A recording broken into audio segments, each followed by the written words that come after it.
जय हिंद दोस्तों, स्वागत है आपका आदर्श प्रतियोगिता अकेडमी में। आज का सेशन शुरू करते हैं बायोलॉजी का, जो पार्ट 4 होगा। हमारा आज का जो टॉपिक रहेगा वो रहेगा कोशिका विज्ञान। तो कहते हैं ना दोस्तों कि अपने किरदार से महकता है इंसान, चरित्र को पवित्र करने का कोई इत्र नहीं आता। तो आज की मोटिवेशन के साथ क्लास शुरू करते हैं। प्रश्न नंबर 1 दे रखा है कि निम्नलिखित में से सर्वप्रथम किसने कोशिका की खोज की थी? तो आप बताएं। Option A Robert brown, Robert Hooke, Leeuwenhoek या रुडोल्फ विर्चॉफ। तो सही उत्तर इसका क्या होगा हमारा? तो एक ऑप्शन नंबर बी सही होगा। ठीक है, रॉबर्ट हुक ने कोशिका की खोज की थी। प्रश्न नंबर 2 की बात की जाए तो 2 में दे रखा है कि निम्नलिखित में से सबसे छोटी का कोशिका कौन सी है? माइकोप्लाज्मा, अमीबा, श्वेत रुधिक कणिका या लाल रुधिक कणिका, जिसे बोलते हैं आरबीसी और डब्ल्यूबीसी। तो इसका सही उत्तर हमारा क्या होगा? 2 का। तो 2 का ऑप्शन नंबर ए ही हमारा सही हो जाएगा। माइकोप्लाज्मा सबसे छोटी का कोशिका होती है। प्रश्न नंबर 3 की बात की जाए तो 3 में दे रखा है कि निम्नलिखित में से कौन सा वह कोशिका अंग है जो प्रोकैरियोटिक कोशिकाओं में नहीं पाया जाता है ना। इसको हम विशेष करके ध्यान दें कि नहीं पाया जाता। कौन सा? कोशिका भित्ति, सूत्रकोशिका कणिका जिसे बोलते हैं माइटोकॉन्ड्रिया, जीव द्रव्य कला जिसे बोलते हैं प्लाज्मा झिल्ली या राइबोसोम। तो इसका सही उत्तर हमारा क्या होगा? 3 का तो ऑप्शन नंबर बी हमारा सही होगा, जिसे बोलते हैं माइटोकॉन्ड्रिया, जो प्रोकैरियोटिक कोशिकाओं में नहीं होती। ठीक है। प्रश्न नंबर 4 की बात की जाए तो 4 में दे रखा है कि निम्नलिखित में से कौन सा एक संरचना जंतु कोशिकाओं में नहीं पाई जाती? कौन सी? मुक्त राइबोसोम, माइटोकॉन्ड्रिया, न्यूक्लियस या फिर कोशिका भित्ति। तो 4 का सही उत्तर क्या होगा आप बताएं। तो 4 का ऑप्शन नंबर हमारा डी सही होगा। कोशिका भित्ति जो है जंतु कोशिकाओं में नहीं पाई जाती, बल्कि कोशिका झिल्ली पाई जाती है। ठीक है। प्रश्न नंबर 5 की बात की जाए तो 5 में दे रखा है कि निम्नलिखित में से किस एक कोशिकीय कोशिकांग समूह में डीएनए होता है? किस में होता है? सूत्रकणिका, केंद्रक, हरित लवक। तो सही उत्तर इसका क्या हो जाएगा? सूत्रकणिका, गोल्जिकाय, केंद्रक। सूत्रकणिका जीव द्रव्य कला या केंद्रक, हरित लवक, केंद्रक, राइबोसोम। तो इसका 3 ऑप्शन दे रखे हैं, तो इसमें सही किस में होगा? तो देखिए डीएनए किस में? सूत्रकणिका जिसे बोलते हैं, अभी हमने पढ़ा था, इसको इंग्लिश में कहते हैं माइटोकॉन्ड्रिया, केंद्रक और हरित लवक। इन तीनों ऑप्शन नंबर इसका यही सही हो जाएगा। ठीक है, इनमें पाया जाता है। ठीक है।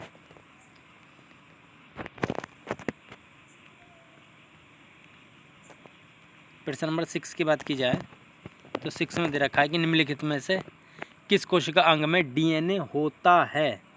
किस में होता है 6 का? तो बताएं।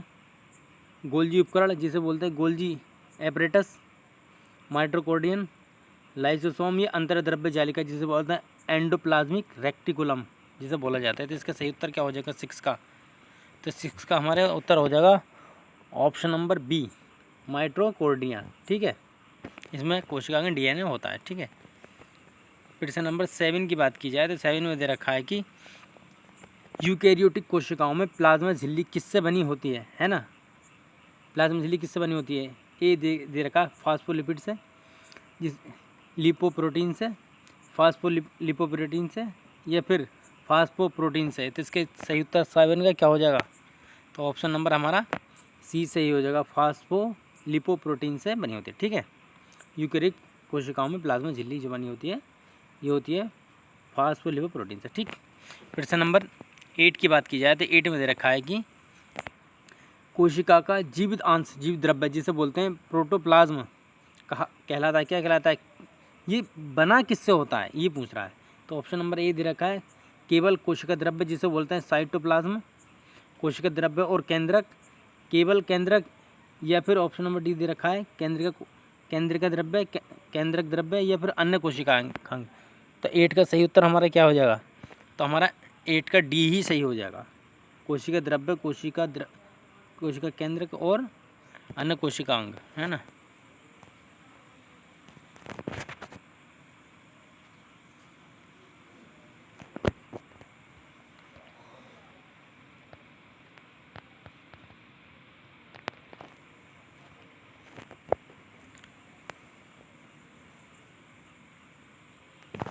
प्रश्न नंबर 9 की बात की जाए तो 9 में दे रखा है कि कोशिका केंद्र की खोज किसने की थी। तो ऑप्शन नंबर ए देखा है रॉबर्ट हुक ने, डी डुबे ने, स्लाइडे ने या फिर रॉबर्ट ब्राउन ने। तो 9 का उत्तर सही हमारा क्या हो जाएगा, तो ऑप्शन नंबर हमारा डी ही सही हो जाएगा। रॉबर्ट, जिसे बोलते हैं रॉबर्ट ब्राउन ने कोशिका केंद्र की खोज की थी। ठीक है। प्रश्न नंबर 10 की बात की जाए तो 10 में दे रखा है कि डीएनए कोशिका डैश खाली जगह प्रमुख रूप से संग्रहित होता है। गोल्जी संरचना में कोशिका द्रव्य, प्लाज्मा झिल्ली या नाभिक। तो इसका ही उत्तर उसका क्या हो जाएगा हमारा 10 का, तो 10 का हो जाएगा ऑप्शन नंबर डी, जिसे नाभिक है ना, ठीक, केंद्रक बोला जाता है। प्रश्न नंबर 11 की बात की जाए तो 11 में दे रखा है, इसमें कह रखा है कि केंद्रिका की खोज की किसने, अल्टमान ने, फोटोन ने, नीरबर्ग ने या फिर क्रीक ने। तो 11 का सही उत्तर हमारा क्या आ जाएगा, तो ऑप्शन नंबर इसका बी हमारा सही हो जाएगा। ठीक है। प्रश्न नंबर 12 की बात की जाए तो 12 में दे रखा है कि कोशिका का शक्ति स्रोत है, क्या है, कोशिका भित्ति, माइटोकॉन्ड्रिया, राइबोसोम या न्यूक्लियस। इसका सही उत्तर हमारा क्या हो जाएगा 12 का, तो 12 का ऑप्शन नंबर हमारा बी सही हो जाएगा। माइटोकॉन्ड्रिया को पावर हाउस कहा जाता है, जिसे कोशिका की शक्ति इसका स्रोत कहा जाता है। ठीक है। प्रश्न नंबर 13 की बात की जाए तो 13 में दे रखा है कि सूत्रकणिका, जिसे बोलते हैं माइटोकॉन्ड्रिया, निम्नलिखित में से किसका उत्पादन करने में समर्थ है, उनके अपने नाभिक का, उनके अपने प्रोटीनों का, उनके अपने क्लोरोप्लास्टों का या फिर उनके अपने पाचक एंजाइमों का। तो सही उत्तर क्या हो जाएगा 13 का, तो 13 का हो जाएगा ऑप्शन नंबर हमारा बी सही हो जाएगा, उनके अपने प्रोटीनों का। ठीक है, उत्पादन करने में सामर्थ्य रहती है कौन, माइटोकॉन्ड्रिया, जिसे पावर हाउस कहा जाता है। प्रश्न नंबर 14 की बात की जाए तो 14 में दे रखा है कि देखिए इतना दे रखा है, आगे मैं आपको बताऊंगा। इसमें देखा निम्नलिखित कथनों में से कौन सा पादप और प्राणी कोशिकाओं के बीच सामान्य अंतर के बारे में सही है, कौन सा सही होगा अगली साइड में लगा देता हूँ। ठीक है, तो आप इसमें देख करके बता सकते हैं। देखिए आप पढ़ लीजिए, इसमें निम्नलिखित कथनों में पादप प्राणी की कोशिकाओं के बीच सामान्य अंतर के बारे में सही है, कौन कौन सा सही है।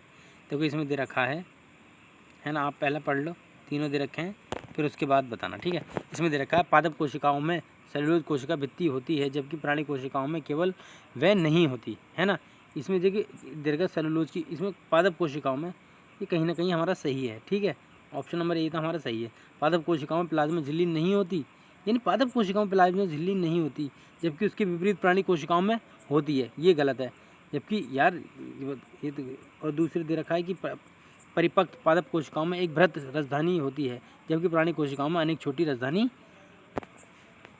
राजधानियाँ होती हैं, है ना। तो 14 का उत्तर हमारा क्या हो जाएगा, तो देखिए इसमें कूट दे रखा है, तो ऑप्शन नंबर ए और 3 है ना, ए और 3 हमारा सही हो जाएगा, 1 और तीसरा। ठीक है, इसका ए और 3 तीसरा ठीक हो जाएगा। ठीक है। प्रश्न नंबर 15 की बात की जाए, 15 में दे रखा है कि हरित लवक की खोज किसने की, सिम्पर ने, डी डुबे ने, स्वान ने या फिर इनमें से कोई नहीं। तो 15 का सही उत्तर हमारा क्या हो जाएगा, ऑप्शन नंबर ए, सिम्पर ने। ठीक है, सिम्पर ने हरित लवक की खोज की थी। ठीक है। प्रश्न नंबर 15 की बात की जाए तो 15 में दे रखा है प्रकाश संश्लेष से प्रोकैरियोटिक बैक्टीरिया से में क्लोरोफिल किसके संबंध में होता है, प्लास्टिड से, झिल्ली में पुटिकाओं से, केंद्र के भागों से या गुणसूत्रों से। तो इसका सही उत्तर हमारा क्या हो जाएगा 16 का, तो 16 का हमारा ऑप्शन नंबर बी सही हो जाएगा, जिसे बोलते हैं झिल्ली में पुटिकाओं से। ठीक है। प्रश्न नंबर 17 की बात की जाए, 17 में दे रखा है ऊर्जा, सौर ऊर्जा एटीपी में बदलती है, क्या एटीपी में, माइटोकॉन्ड्रिया में, क्लोरोप्लास्ट में, राइबोसोम में या फिर परऑक्सीसोम में। तो इसका सही उत्तर हमारा क्या आ जाएगा 17 का ऑप्शन नंबर बी हमारा सही हो जाएगा, क्लोरोप्लास्ट में। ठीक है, एटीपी में बदलती है। प्रश्न नंबर 18 की बात की जाए, 18 में दे रखा है कि निम्नलिखित में कौन सा कार्य चिकनी अंतर्द्रव्य जालिका द्वारा संपन्न नहीं होता है ना। ठीक है, द्रव्यों का अभिगम्य, लिपिड का संश्लेषण, प्रोटीन का संश्लेषण या स्टेरॉइड हार्मोन का संश्लेषण। तो सही उत्तर हमारा क्या आ जाएगा 18 का, तो 18 का ऑप्शन नंबर हमारा सी सही हो जाएगा, जिसे बोलते हैं प्रोटीन का संश्लेषण जो है कार्य चिकनी द्रव्य जालिका द्वारा संपन्न नहीं होता है ना। बाकी द्वारा इसमें द्रव्य का अभिगम्य भी होता है, लिपिड का संश्लेषण भी होता है, स्टेरॉइड का, हार्मोन्स का संश्लेषण भी होता है। प्रश्न नंबर 19 की बात की जाए तो 19 में दे रखा है कि, प्रश्न थोड़ा बड़ा है, पढ़ लेंगे फिर भी। प्रश्न नंबर 19 दे रखा है, खुदरी अंतर्द्रव्य जालिका को एक सूक्ष्मदर्शी से देखने पर यह खुदरी दिखाई देती है। इसकी सतह पर निम्नलिखित में किस कोशिकांग से जुड़े होने की ऐसा दिखाई देता है, जैसे कि तारक केंद्र, लबक, लाइसोसोम या राइबोसोम। तो इसका सही उत्तर हमारा क्या हो जाएगा 19 का। तो 19 का ऑप्शन नंबर हमारा डी सही हो जाएगा, राइबोसोम जैसा जुड़े होने की दिखता है। ठीक है, राइबोसोम जैसा।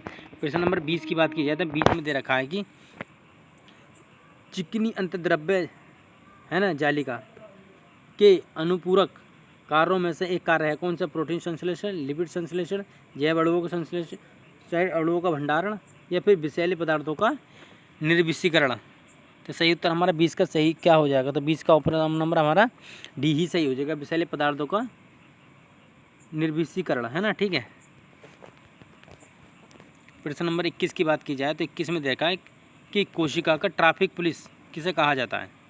कोशिका का ट्रैफिक पुलिस किसे कहा जाता है? माइटोकॉन्ड्रिया को, गोल्गी बॉडी को, राइबोसोम को या लाइसोसोम को? तो इसका सही उत्तर हमारा क्या हो जाएगा? कोशिका का traffic police, option number B हमारा सही है, गोल्गी बॉडी को जो कोशिका का ट्रैफिक पुलिस कहा जाता है। ठीक है, प्रश्न नंबर 22 की बात की जाए तो 22 में दे रखा है कि पादपों में डिक्टियोसोम के नाम से प्रसिद्ध कोशिकांग है कौन सा? माइटोकॉन्ड्रिया, लाइसोसोम, राइबोसोम या गोल्गी बॉडी? तो 22 का सही उत्तर हमारा क्या हो जाएगा? तो 22 का ऑप्शन नंबर हमारा डी सही, जो गोल्गी बॉडी को हम डिक्टियोसोम के नाम से जानते हैं। ठीक है, प्रश्न नंबर 23 की बात की जाए तो 23 में दे रखा है कि निम्नलिखित में से कौन सा कोशिका अंग किसी कोशिका के सुसाइड वेग के रूप में जाना जाता है? ठीक है, आप समझ तो गए होंगे है ना। ठीक है, आत्महत्या की छाली जिसे बोला जाता है। तो लाइसोसोम, प्लास्टिड अंतर्द्रव्य जालिका या माइटोकॉन्ड्रिया? तो इसका सही उत्तर हमारा क्या हो जाएगा? 23 का ऑप्शन नंबर ए, लाइसोसोम को आत्महत्या की थैली कहा जाता है, जिसे सुसाइड बैग के नाम से भी जाना जाता है। ठीक है, 23 का हमारा ऑप्शन नंबर ए ही सही हो जाएगा। तो प्रश्न नंबर 24 की बात की जाए तो 24 में दे रखा है कि स्तनधारियों की कोशिकाओं के निम्नलिखित में किस अंग में जल अपघटनीय एंजाइम प्रचुर मात्रा में होते हैं? कौन से? माइटोकॉन्ड्रिया में, राइबोसोम में, लाइसोसोम में या फिर केंद्रक जिसे कहते हैं न्यूक्लियस? तो इसका सही उत्तर हमारा क्या हो जाएगा 24 का? तो 24 का ऑप्शन नंबर हमारा सी ही सही हो जाएगा, लाइसोसोम में। ठीक है, प्रश्न नंबर 25 की बात की जाए तो 25 में दे रखा है कि निम्नलिखित में कौन सा कोशिका का अंग मुख्य रूप से पाचक एंजाइम के संग्रह की तरह कार्य करता है? कौन सा है? डेस्मोसोम, राइबोसोम, लाइसोसोम या रसधानी? तो इसका सही उत्तर हमारा क्या हो जाएगा 25 का? तो 25 का ऑप्शन नंबर सी हमारा सही हो जाएगा, लाइसोसोम जो है पाचक एंजाइम के संग्रह की तरह कार्य करता है। ठीक है, प्रश्न नंबर 26 की बात की जाए तो 26 में दे रखा है कि देखिए आगे दे रखा है इसके प्रश्न मैं आपको यहीं पढ़ के बता देता हूँ। निम्नलिखित में कोशिकांगों में किसमें प्रोटीन कोडोन वाला इसका नाम अपना आनुवंशिक पदार्थ में नहीं पाया जाता है? तो मैं आपको अगली स्लाइड लगा देता हूँ। तो अगली स्लाइड में दे रखा है कि इसमें दे रखा है ऑप्शन दे रखे हैं, तो आप पढ़ लीजिएगा, जिसे बोलते हैं राइबोसोम, केंद्रक, सूत्रकणिका, हरित लवक। तो क्या हो जाएगा 26 का सही उत्तर हमारा क्या हो जाएगा? तो 26 का ऑप्शन नंबर यही हमारा सही हो जाएगा, राइबोसोम है ना, राइबोसोम हमारा सही उत्तर हो जाएगा। ठीक, प्रश्न नंबर 27 की बात की जाए तो 27 में दे रखा है कि